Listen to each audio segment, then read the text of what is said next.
বলিউড তথা ভারতীয় উপমহাদেশের প্রখ্যাত সঙ্গীত শিল্পী উদিত নারায়ণ সুদীর্ঘ ক্যারিয়ারে সুরেলা কণ্ঠের পাশাপাশি নিজের সরল ব্যক্তিত্বের জন্য তিনি অধিক পরিচিত। তবে তিনিই কিনা হলেন সমালোচিত। সম্প্রতি এক লাইভ পারফরমেন্সে নারী ভক্তদের সঙ্গে ঘনিষ্ঠ মুহূর্তে ধরা পড়ার পর সামাজিক মাধ্যমে ব্যাপক সমালোচনার সম্মুখীন হয়েছেন তিনি। সেখানে দেখা যাচ্ছে উদিত নারায়ণ মঞ্চে তার জনপ্রিয় এবং হিট গান টিপ টিপ বারসা পানি গাইছেন।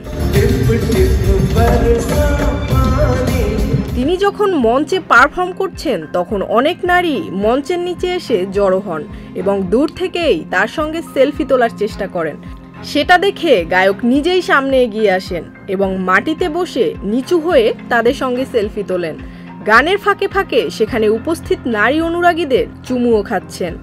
কিন্তু এরপরই ঘটান সেই অবাক কাণ্ড।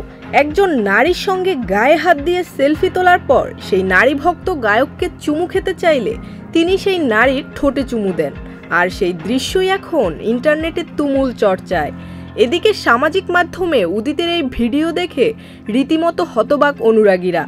একের পর এক কটাক্ষ করেই যাচ্ছেন নেটিজেনরা। কেউ কেউ বলছেন বুড়ো বয়সে ভীমরতি হয়েছে গায়কের। কারো মতে যদি এই ঘটনা বাস্তব হয় তাহলে নিজের সম্মান নিজেই নষ্ট করছেন তিনি।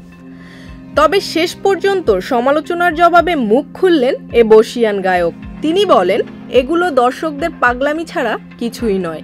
কিছু মানুষ উৎসাহ নিয়ে এসে এভাবেই ভালোবাসা প্রদর্শন করে তার প্রিয় শিল্পীর প্রতি। তাদের ফিরিয়ে দিয়ে কি লাভ বলুন?